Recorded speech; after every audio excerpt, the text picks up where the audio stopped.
We'll get started here. So welcome everyone. My name is Brian Milder. I'm the director of CSAF. And as the screen says, please introduce yourself in the chat and also ask questions throughout. We're gonna try to field as many as we can towards the end of the session. So to orient you to our agenda, so I'll give a brief intro overview and then hand it over to Ada Dokle from the Center for Financial Inclusion at Acción, our longtime data partner. And then Natalia Rodriguez Vega and I will discuss some of the recent activities with CSAF. Natalia is the Senior Vice President for Credit at Global Partnerships. She's also a member of the CSAF Steering Committee. And then we'll have discussion on the lending trends in Africa and Latin America, and that will be moderated by Andrea Zinn, who recently joined as Global Coordinator for CSAF and previously spent several years at CSAF founding member Oiko Credit. She'll be joined by Peter Onguka, the Head of Lending for Africa for Root Capital. Unfortunately, Marco Garcia is not able to join us today. He's unwell. He has lost his voice. But he does not have COVID and he's recovering. So we certainly wish him well. And Natalia will do double duty on the panel, and we'll take again questions from you throughout. So without further ado, a little bit of background on CSAF for those of you who might be newer to the conversation. We were founded in 2012. We're coming up on our 10-year anniversary, hard to believe. We're an alliance of lenders that come together to share learning and promote three sets of goals. The first is around market growth, and we're specifically focused on small and medium enterprises or producer organizations working in the agriculture sector, principally in Africa, Latin America, increasingly in Southeast Asia as well. The second goal is around promoting responsible lending practices and social environmental standards for this growing market. And we have a lot of activities in these areas. Natalia is going to share some of the updates in a bit. And then the third is around promoting a stronger ecosystem and how does agricultural SME finance fit into the broader movement around inclusive and sustainable finance, as well as more inclusive and sustainable agricultural value chains. So CSAF is comprised of 16 members and affiliates. These are the members. We started as 7 institutions and have grown. And the members really drive the agenda, the work streams. Andrea, I, and Liz Cottle from the CSAF team provide some support, but it's really a practitioner-led group. So just the highlights and reflecting on 2020. Obviously, it was, I think, an exceptional year for all of us, living through the pandemic, trying to make sense of the situation as it unfolded. And we were all figuring out both the personal dimensions as well as the professional, just would our offices be open? Could we travel? In the case of CSAF members, what did it look like for our clients, our borrowers, agricultural SMEs, and the farmers and employees that they engage? And so, as lenders, there's the constant pressure to manage your risk, ensure that your loans are performing, but we also are mission-driven institutions. We care about our borrowers. We're doing this to have social environmental impact, and at times those are in tension, especially in the wake of COVID, market volatility. So we're going to talk a little bit about those tensions and how they played out. Overall, we saw a 12% decline in lending from 2019. Certainly not a rosy picture, but if we went back 15 months, April of last year, and said we're going to make it through this year and only have a 12% decline in lending, I think most of the members would have been very pleased with that. There were certainly doomsday scenarios, and those didn't materialize, at least at the level of portfolio performance.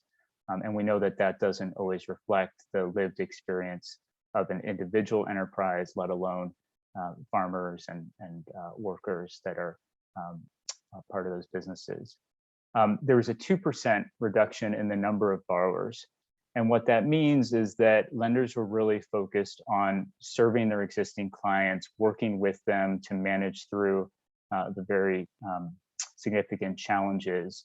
And as a result, client retention reached its highest rate for the last 5 years.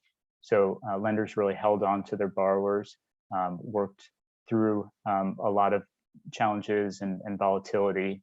And we even saw a net gain in borrowers in Africa. So by the fourth quarter of 2020, lenders were more open for business and starting to reach back out to newer borrowers. And of course, there were challenges not being able to travel and do due diligence in person. And I think Peter will tell us a little bit about how Root Capital managed through that later. And then lastly, from an alliance perspective, CSAF has grown. We've added 4 new members and affiliates over the past 15 months. And we've also expanded our activities. And Natalia is going to share more. So I'm going to now hand it off to Ada to talk about the data in more depth. Thanks, Brian. Hi, everyone. So we have been working with the CSAF data, I think, for the past 5 years now, and we have always been curious about exploring the data, but also like super excited about the insights. Of course, the feelings were amplified in this year because we wanted to see and know what happened with the CSAF portfolio during COVID. We'll share some of those insights with you today, starting from this slide, which shows the main headlines of 2020. In a nutshell, CSAF collectively lent $559 million in 2020, like Brian mentioned, which reached the lowest level in 5 years. CSAF members reached 649 businesses, which include farmer cooperatives and private enterprises across 62 countries in the world. The borrowers aggregate roughly 2.6 smallholder farmers. Around 30% of those are female farmers. When it comes to hectares, the farmers affiliated with the CSAF borrowers manage on average 2.8 hectares, but this is not evenly distributed across regions. In regions like Africa and some countries in other regions, this figure falls down to closer to 1 hectare. The CSAF borrowers reported 74,000 permanent employees and almost $9 billion in sales and $7 billion in payments to farmers. Just a side note here that to these 3 last indicators, there are several big, large clients that contribute to a considerable chunk of these numbers. Now let's go into more details. And we see the first thing we see is what Brian mentioned, the 12% in decline in lending, which comes after a 6% increase in the prior year. However, members agree that in the midst of the pandemic and all the challenges that it posed, this decrease was lower than expected. Disbursements varied by region. Sub-Saharan Africa experienced the greatest decline. Looking at the second slide in this chart, you see that Sub-Saharan Africa declined by 23%, and the lending decreased across most of the countries in this region. The biggest relative decline was experienced in Cote d'Ivoire and Tanzania. Moving to South America, in the same slide, which is marked in green, you'll see that there is a decline by 14% in 2020, which continues a downward trend since 2016. The two countries that experienced a decline are the top two countries, Peru and Colombia, which are primary coffee markets. However, Peru continued to be the most significant country in the CSAF portfolio, receiving approximately $106 million in disbursements. Central America is one of the regions that remains stable. One interesting fact here, though, is that due to the decline in lending in South America, lending to Central America surpassed South America for the first time since 2015. You'll notice that there is a region, which is other regions in gray, and in 2020, we have an increase in these other regions, particularly because of increase in disbursements to Egypt and Georgia.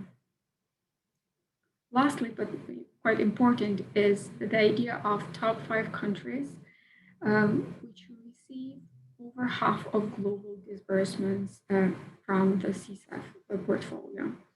These, out of these top 5 countries, 4 countries have been stable or within 2019 and 2020, and these countries are Peru, Cote d'Ivoire, Nicaragua, Honduras, and Costa Rica was in 2020, India in 2019. Moving on to the next slide, we can see the distribution by value chain. It is important to highlight that the decline in lending in 2020 was primarily driven by a decline in disbursements to non-coffee value chain. This decline is approximately of 19% in disbursements to these commodities. Coffee, obviously, as this chart shows in orange, remains the most financed value chain for CSAF members, and it accounts for 53% of the lending. In absolute terms, coffee disbursements slightly declined by 5% from 312 million to 295 million in 2020. Disbursements declined across the 3 leading regions, but the primary driver was South America. You'll see that cashew nuts are the third most financed value chain in this chart. Disbursements to cashew nuts in 2020 declined. However, cocoa, the blue color here, which is the second most financed commodity, increased by 25%. In general, coffee lending has fluctuated in the CSAF portfolio over the years based on price volatility and the coffee leaf rust outbreak in Latin America.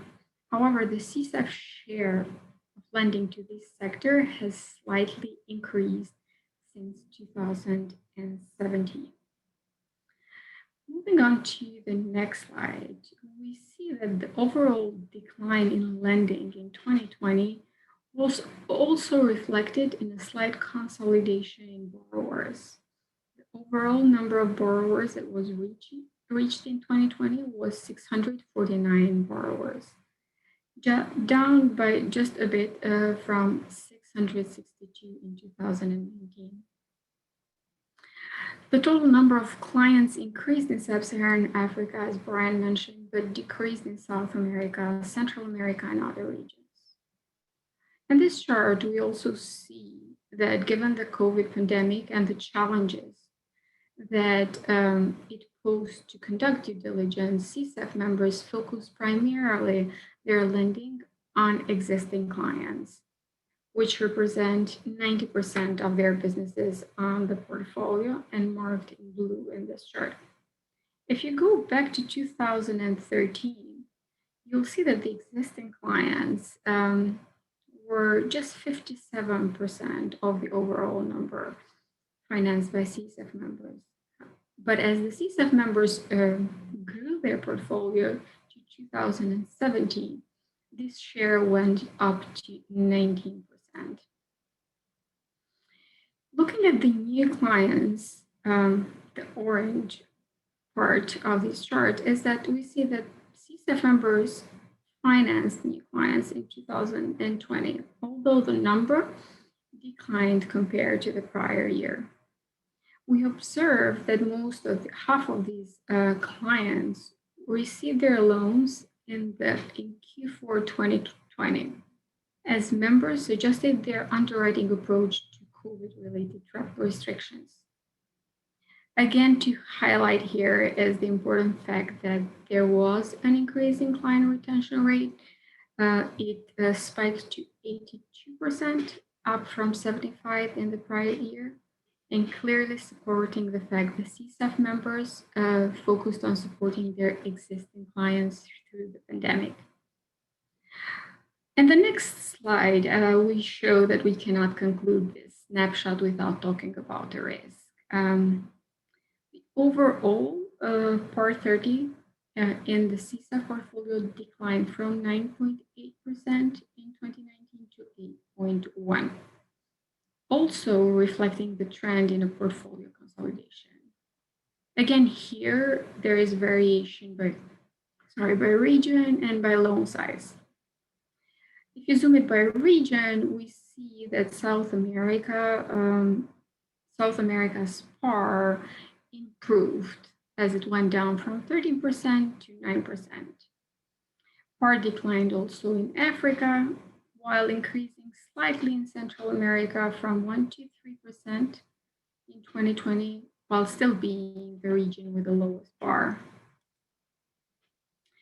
If we look at by loan size, we notice that PAR 30 to smaller loans declined in 2020, reaching single value digits and very closer to those loans that are over $2 million.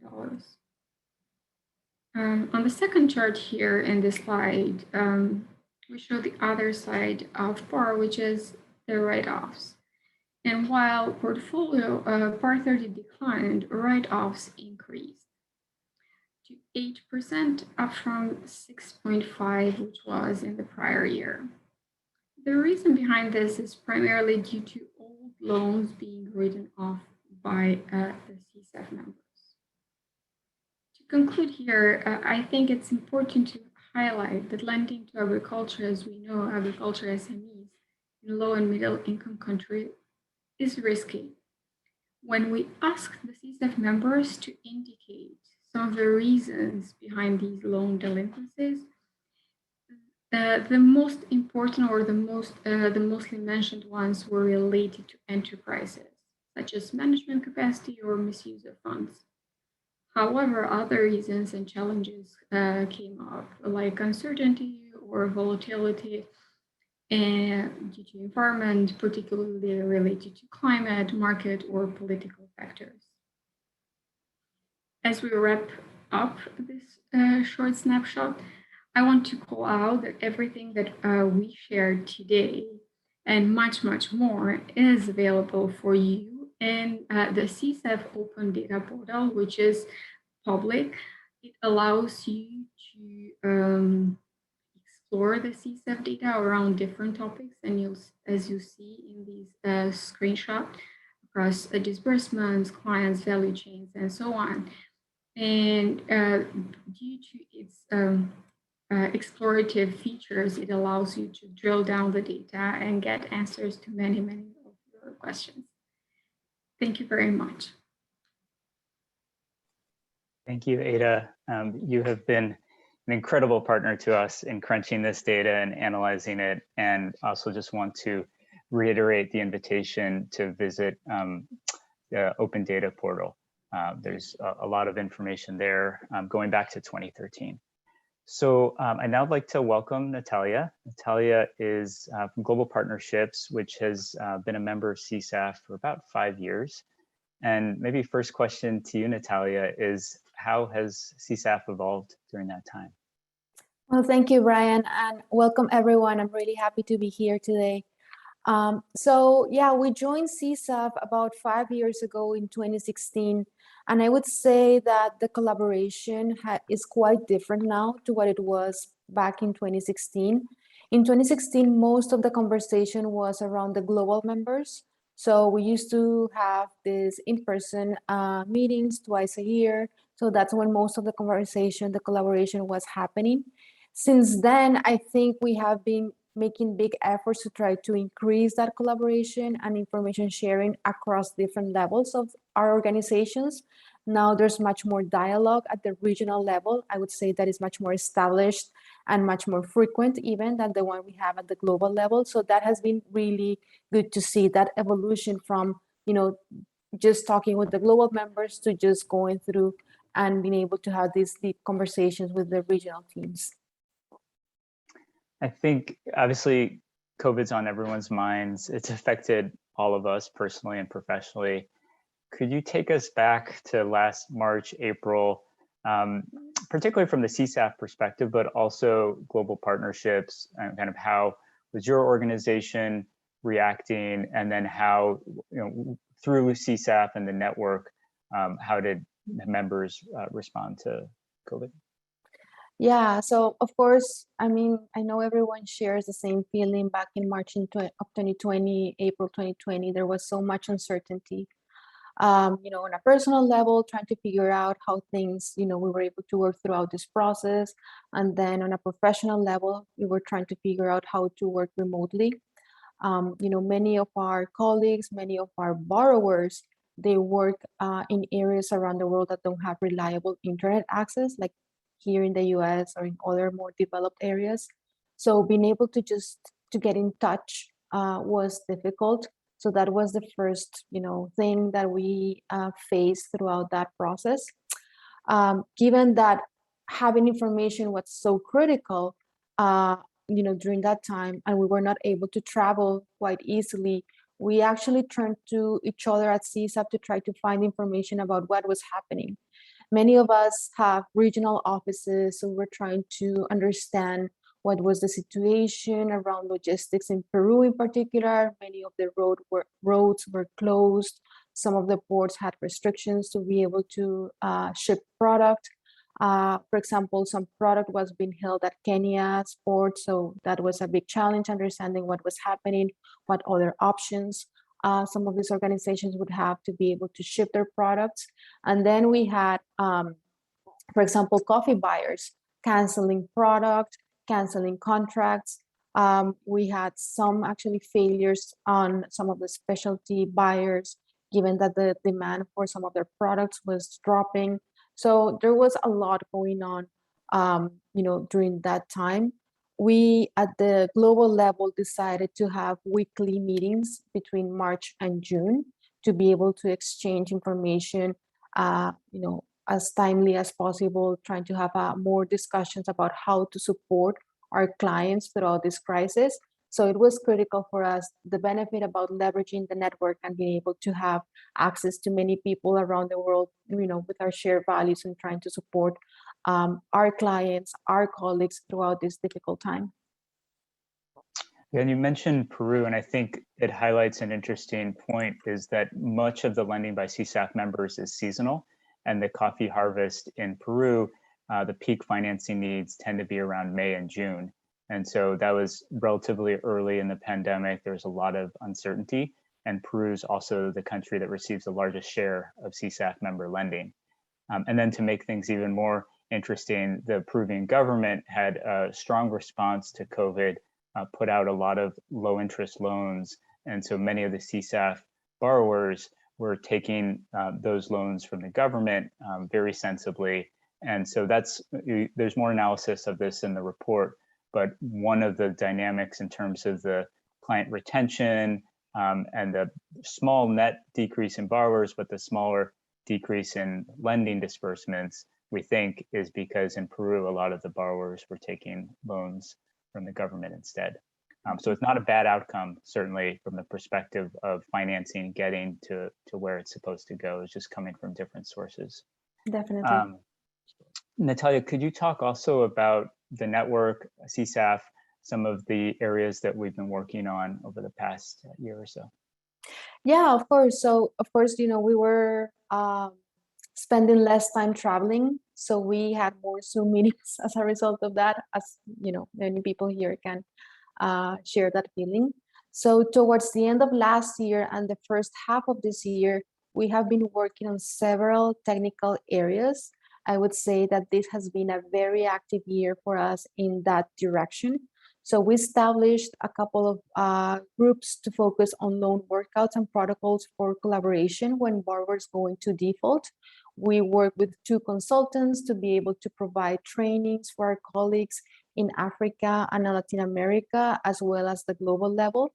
So more than 85 of our colleagues across all of the members of CSAF were able to participate in these trainings across the 16 members of our organization. So that was quite positive because, as you saw from Eda's presentation, we do have, this is a sector where we usually have issues with PAR. So we are trying to equip our teams, our colleagues to be able to handle those situations better. A second working group or technical aspect that we work on is we have an impact working group. They were working throughout the year on updating our impact metrics, particularly those related to gender inclusion and the environment. We actually held some workshops with Value for Women on gender lens investing, on how to translate institutional commitment to gender equity. So this was also quite useful for us in terms of being able to be up to date into the type of impact metrics that we need to be able to report on the work that we do. And then actually just in June, we held a series of trainings around price risk management for loan officers in Latin America that we hope to expand soon to Sub-Saharan Africa as well, to have them better equipped to analyze volatility in commodity markets and how our borrowers should prepare for that. And this is quite timely. I mean, many of you probably have seen the volatility in coffee prices lately. They have increased quite significantly in a short period of time. So this is a training that we have been planning for a long time, and it was quite timely so that our staff members, when they go and work with coffee buyers or other coffee suppliers and other borrowers, they're able to train them into how to manage their price risk. So we have been quite busy. Of course, the sector as a whole, there are more risks than just COVID. Of course, the acceleration of climate change is likely and is presenting many challenges for our borrowers, for our clients. So we hope that all of this technical work that we did over the past year can help us be better equipped to help them, continue advancing with their mission and supporting smallholder farmers. Thanks. Yeah, there's certainly been a ton of activity. I think more in this year than in many years combined in the past, and partly a function of people sitting in front of their desks more. But I think it's also, we had built relationships and some trust between peers and competitors over the years, and that created maybe this enabling context to do more technical collaboration. Mm-hmm. Could you also talk about some of the ways in which CSAF has grown over the past year? Yeah, so as you mentioned at the beginning, since April of 2020, we have welcomed 5 affiliates, and let me see if I can remember the names. So we added Common Food for Commodities, Grameen Credit Agricole, MC Social Capital, and Citi. They all joined in 2020, and then just recently, Cordate Investment Management joined the group. So we are very happy to have them as part of, the family. We also added a new category of membership, the field building partners. These are donors, impact investors, and other networks that have similar goals. They want to promote a larger, more inclusive, and more environmentally friendly lending market for producer organizations. So we added this group, and you can actually see some of them on the screen. We also created the regional steering committees in Central America, South America, and East Africa to improve the collaboration, the coordination between the regional teams. As I said, this has been one of the key developments over the last 5 years or so. So being able to have better coordination with our colleagues was one of our priorities over the past year. So we created these regional steering committees, and then we welcome Andrea Zinn as the new CSAF Global Coordinator. You're likely to meet her next when we move to our panel. So this has been the developments over the past year. So Brian, I know people are dying to know about Acelly. You as CSAF director, you also are in charge of Acelly Africa. So why don't you tell us a little bit about the latest on that, the update, what's going on with Acelly? Thanks, Natalia. Yeah, so Acelly started as a conversation among CSAF members around 2017 and really started working on it in 2018. And we partnered with Dahlberg Advisors to gather data to try to quantify the lending economics in serving producer organizations, agricultural SMEs, and shed more light on why there is a missing middle, why there's such limited financing flowing to this sector. We started as CSAF, and over the course of the initiative, recognized that we wanted it to be broader, industry-wide.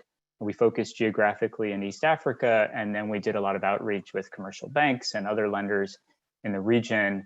And now Acelly is a separate initiative. Both CSAF and Acelly are housed at the Global Development Incubator. And Andrea, Liz, and I split our time between the two initiatives. There's a separate governance structure. So there is some overlap, and many CSAF members are participating, but they are separate initiatives. And Acelly launched in September of this past year. And it's a market incentive facility to promote increased lending to agricultural SMEs, focused in Kenya, Uganda, Rwanda, Tanzania to start, possibly other countries over time.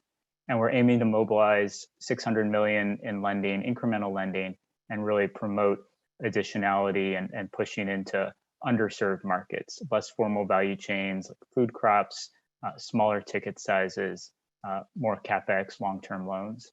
So we've raised about 32 million in grant funding from the donors you see here: USAID, IKEA Foundation, Swiss Development Corporation, Good Energies, Malago.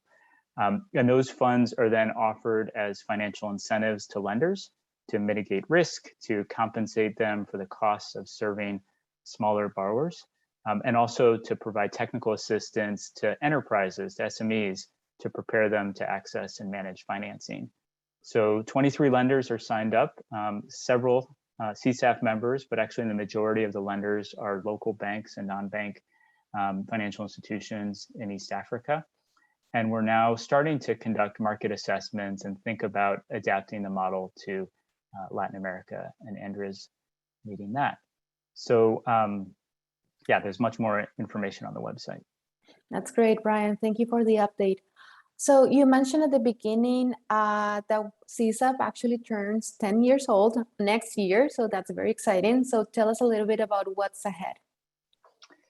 Yeah, one of our members actually pointed that out to me about a month ago. I hadn't realized that we were coming up on a decade, but we've seen in our sector increasing interest in agricultural SME finance, blended finance initiatives, a lot of work coming out of the European bilateral institutions, multilaterals. Of course, the UN Food System Summit is ongoing, and there's a good discussion happening around finance for agricultural SMEs. Unfortunately, there's not a ton of evidence about what works in terms of how do you get more capital flowing to this sector? How do you actually expand the market as opposed to just concentrating on the largest borrowers? When farmer enterprises, SMEs, agri-SMEs have access to finance, how does it affect their growth, their resilience to shocks like COVID, the climate factors? And then perhaps most importantly, what are the flow-through benefits? When a farmer organization has access to finance, what does that translate into in terms of increased income, improved livelihoods for farmers, for employees in the chain? And so we're embarking on an evidence initiative. We're going to be working with the International Growth Center out of London School of Economics and trying to distill some of the trends from the data that we've already gathered, but also going out to each of the CSAF members and collecting internal studies, analyses that they have, bringing it all together, information that's previously been held at the institutional level, siloed, trying to bring it into the public domain and compare that also against the literature that's already available.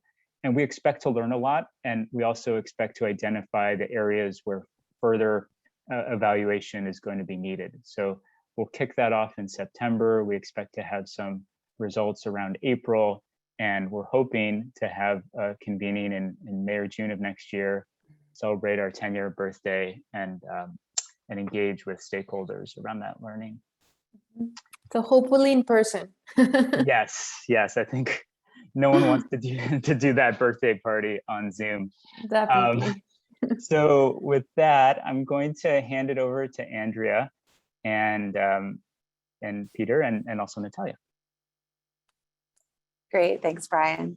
My name is Andrea Zinn. Just to introduce myself, as Brian mentioned, I joined CSAF about a month ago as the new global coordinator, and I'm very excited to continue working in the smallholder agriculture finance in this new capacity.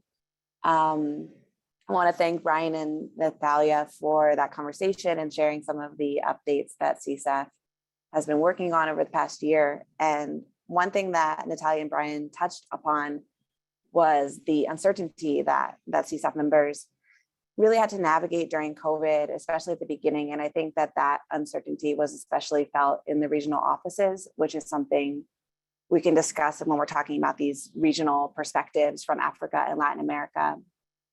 And I know we've already heard a little bit from Natalia, so I want to invite Peter from Root Capital to introduce himself. And Peter, thinking back to April of 2020, maybe you can share a little bit more about the initial mood at the time, and what were your initial reactions from a regional perspective in Africa? Yeah, thank you, Natalia. Yeah, and Andrea and Brian for that first part. So 2020 April, it was just like a dream that we didn't want just to believe that it was real. Yeah, because COVID was there with us. It's April. We are in coffee season in Rwanda, coffee season in DRC, in Uganda. We are in the middle of renewing the loans.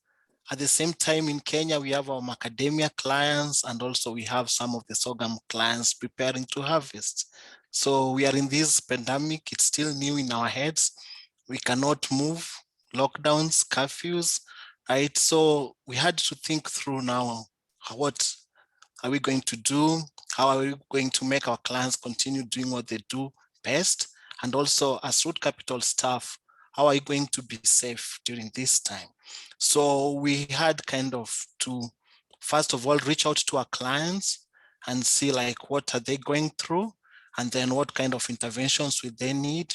Internally also, we had divided ourselves into three, where as the heads of lending, we are also looking at how to come through this by continuing with the opportunities that were in place, then also reaching out to our risk counterparts, and then lastly, our advisory. That is given that our lending is plus credit, that's credit plus training. So we had to review our lending policy and see that we'll be able to continue lending so that the lending program is not greatly affected. And at the same time, our advisory also had to continue doing what they do, that is training of our clients. So it helped us because at the end, we were able to come up with creative ways to help us navigate this pandemic, and at the same time, also help our clients be able to continue processing and also just to make sure that their business is a going concern. So it was a very trying time for us, but at least with time, we were able to think creatively, and at least I'll be able to share some of those things that we did that just changed everything and made us to even had a very prosperous year that had never been seen. Thanks so much for sharing that, Peter. I wonder if Natalia, you can share a little bit more about how your regional offices in Latin America also had to work with the needs of the borrowers in crisis while also navigating that risk as a lender. Yeah, as a GP, we are an impact first fund manager. So what that means is that from the very beginning, what we decided to do was to adjust our processes to be able to keep supporting our borrowers and not just stop our activities until we felt that we had enough information to make lending decisions. So, during that process, we gave a clear mandate to our regional offices to be able to identify which borrowers were going through some liquidity restrictions. This situation took everyone by surprise. Some of these organizations were not prepared in terms of liquidity to be able to handle this period of uncertainty and mobility restrictions and lockdowns and all of that. So we, first step that we did was we identified those borrowers in which they really needed our help to be able to preserve liquidity, and we rescheduled some of their loans. So this was in coordination with our regional teams to be able to identify that group of borrowers that needed that type of support. In addition to that, we put together some new screening and due diligence protocols so that we were able to continue to support our existing borrowers and engage with those we had visited in the past. Actually, this was a great opportunity for us in the sense that as we moved to doing virtual due diligence, in the past, usually the investment officer is the one that meets the organization, goes and, goes to their offices and has the interviews. In this case, as we moved to having these virtual due diligences, what we decided was that this was an opportunity for other people at Global Partnerships to be able to meet members of these organizations. So now we had a much more dynamic due diligence, even though it was all virtually. But for example, I was able to meet many of the middle level management at many of these organizations, something that it was more difficult to do in the past. So we tried to take this as an opportunity to say, what can we do to improve and get to know better the ag SMEs and that we want to support. And of course, throughout this process, our regional teams, they really, as I mentioned earlier, they really relied on the knowledge that other CSAF members had about what was happening.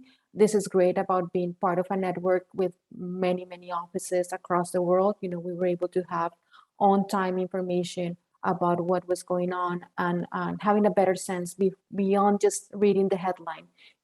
Sometimes you go on the news, you just read the headline, you get, concern about what was really happening. And it was just very easy to pick up the phone, or the WhatsApp chat and check what was really happening on the ground. And then the last thing that we did, together with our, the work with our regional teams, is that we have put together a new lending facility to help those borrowers that really need to rebuild their balance sheets. So with this facility, we're able to provide long-term funding. And this is part of our, idea or thesis to be able to support our borrowers in the long run. First, by helping them to preserve liquidity, and moving forward, helping them rebuild their balance sheets as they go through this situation.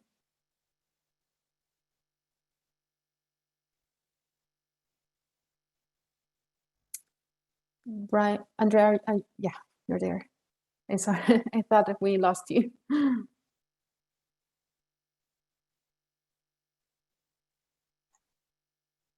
Andrea, are you able to, I know you're having some connection issues. Yeah, I think. I'll just jump. So Peter, maybe I can ask you the next question while Andrea's connectivity is coming back. Could you talk a little bit? I know Root Capital is able to mobilize resources. Oh, go ahead, Andrea.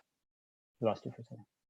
Yeah, sorry about that. I was able to still continue hearing Natalia's answer, and I think she spoke a lot to some of the practices that were what enabled CSAF to maintain our retention rate of clients and actually improve our retention rate over the past year.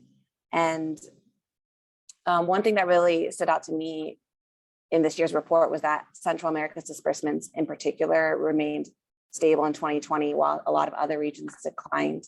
Do you think maybe you can speak to some factors, Natalia, that might have led to more stability in the Latin America region? Yeah, I would say that it was just about timing. So, back in the first quarter of 2020, that's on the tail end of the coffee harvest in Central America. So when the restrictions began in March and April of 2020, that harvest was already collected. Most of the product was already shipped.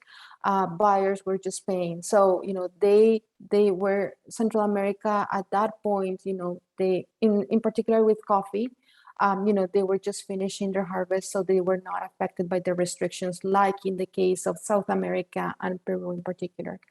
And then at the end of the year in Q4, when you have the beginning of the harvest, of the coffee harvest in Central America, at that point, most of organizations had already established the protocols that they needed to be able to continue to operate.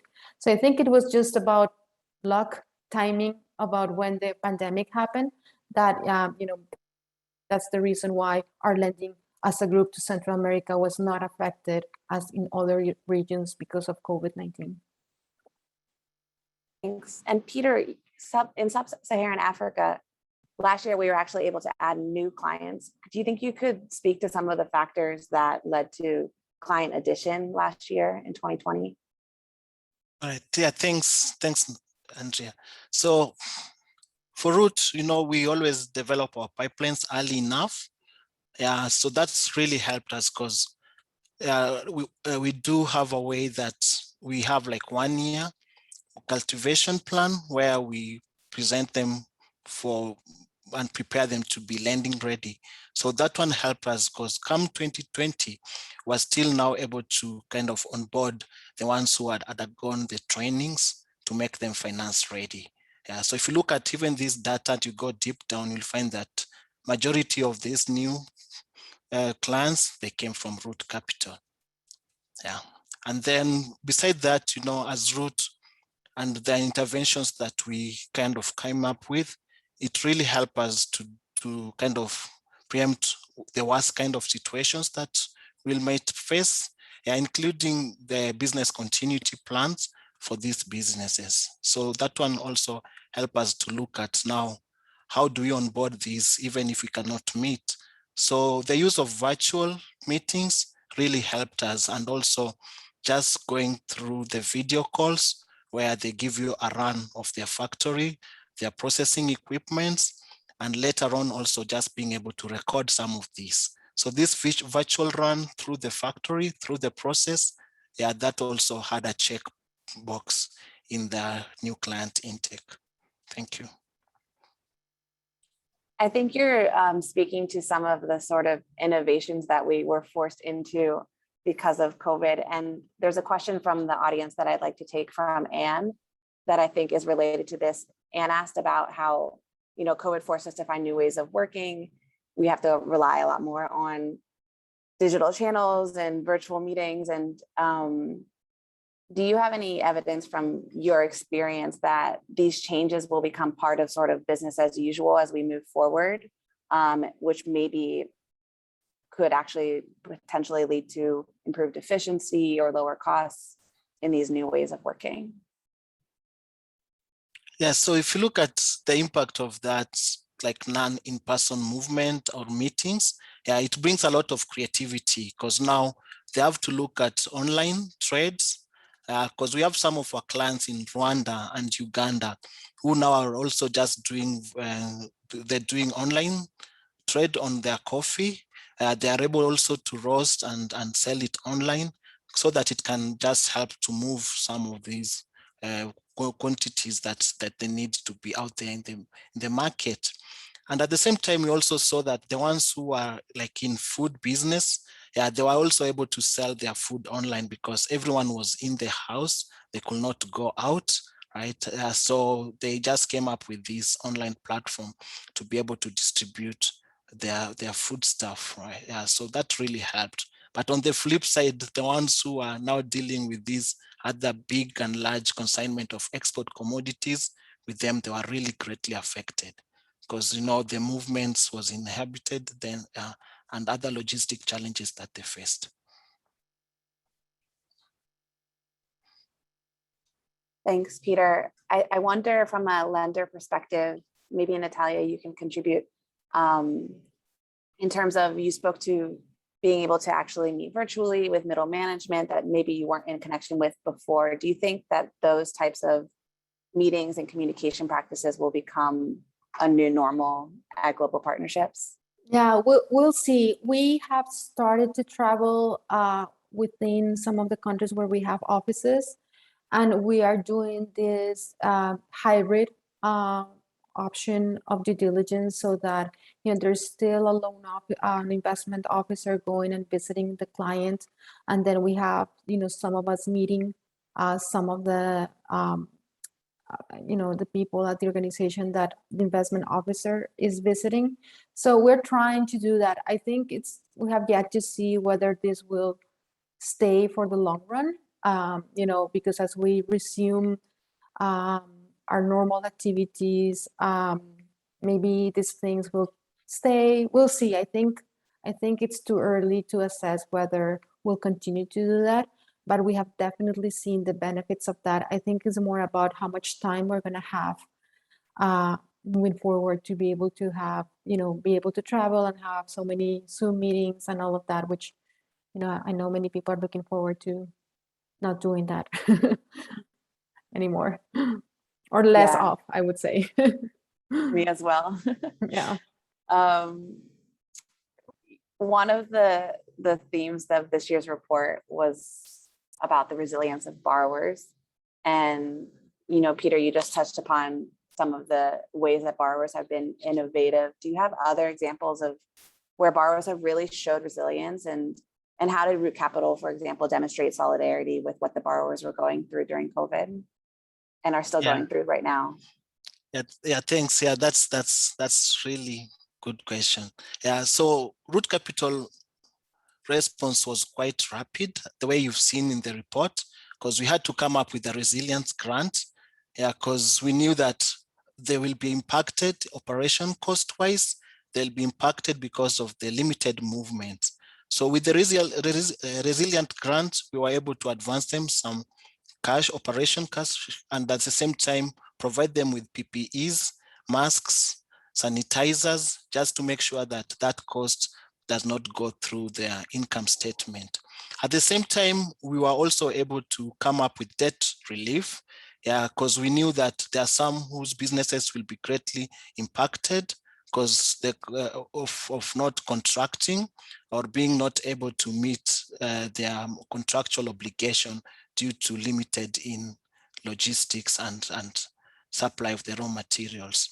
Then the last part was also on training, where now everything went virtual, and we now became even more creative because we were doing even training on best practices. We even trained them on virtual calls and the etiquettes of doing virtual meetings. Yeah. And in terms of resilience, we saw a lot of resilience, because as we were distributing the PPEs, there are some that they couldn't even get, some businesses, their staff couldn't even get food. So we had to look at how do they get food to feed their families? How do they also just help these households to continue and to survive because of they were not able to go to the market. Yeah. And some businesses now became more creative because they had to buy vans, or in Kenya, we call them matatus, the public service vehicles, to ferry their staffs to the factories. Yeah, some also built temporary structures so that their staff could stay within the factory because of the curfews, they could not move. Yeah. So then others now, they started operating in shifts. Yeah, and now converting some of their unused offices to like rooms where they could sleep, just put the bed, because they didn't want them to be going home and coming back to the factory. So all these, they were new and creative ways, and just to show how resilient they are and how determined they were to go through this pandemic. Yeah, so those are among the resilience that we saw, and it really impacted them in terms of the numbers and in terms of now these good results that we've seen, because they were able to continue doing their businesses, and they're also able to continue servicing their suppliers. So thanks, Andrea. Thanks, Peter. I realize we're coming towards the end of the hour, so I just want to, ask you, now that we find ourselves. Oh, you went on mute, Andrea. Sorry, thanks. Now that we're in July of 2021, I wanted to ask you both, what do you see as sort of the outlook moving ahead? Maybe Peter, you can answer first, and then Natalia can wrap us up. Yeah, we are in 2021, July. We are in the middle of the Delta variant. Yeah, we are in the middle of the coffee season where now they're supposed to send samples. So we're still in COVID. Yeah, so it's just for us to continue helping our clients, to continue supporting them both materially and also just the other support. But the seasons look good. The coffee prices are high.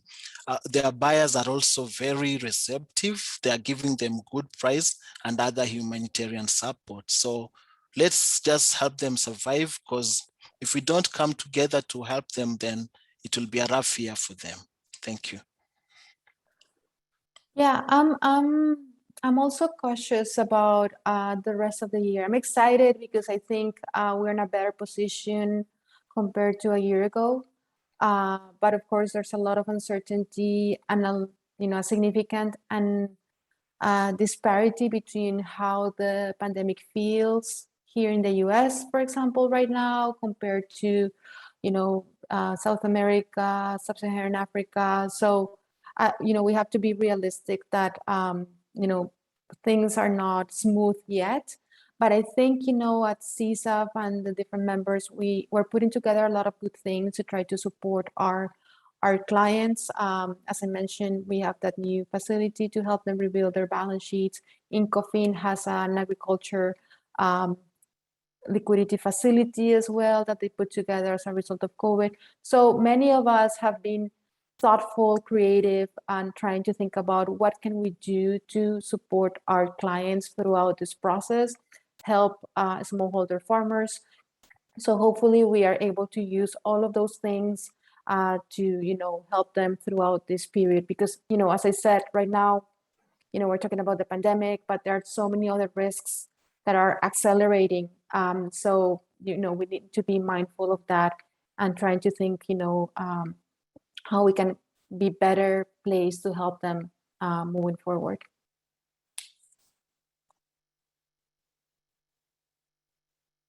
Thanks, Natalia. And thank you both, Natalia and Peter, for joining this panel. I know we have just a minute left, so I just want to invite Brian back to the board to give any sort of final words, but thank you everyone for joining in. Thank you both for contributing. Yeah, thanks, Andrea. Carlos just asked a couple of great questions in the chat. Won't have time to do justice to them now, but there is a report on the CSAF website funded by a small foundation conducted by Genesis Analytics around the operational models of some of the CSAF members and some non-CSAF members. So encourage people to check that out. And also I saw Dan Zook from ISF Advisors is on the call, and ISF is going to be embarking on a piece of research in collaboration with the CASA B program funded by FCDO and USAID, looking at agri-SME finance business models. So there's, I think, a lot of movement in the sector around knowledge and field building. Of course, CSAF hopes to contribute and play a leadership role in that process. We thank everyone for joining today. We hope that you'll send any additional questions or comments. Put the email info@csaf.org in the chat. And also just want to thank all of our panelists for joining. So we hope to speak with you, to hear from you in the coming months, and certainly before our next 8th annual webinar and our 10th anniversary celebration next year. Thanks, everyone.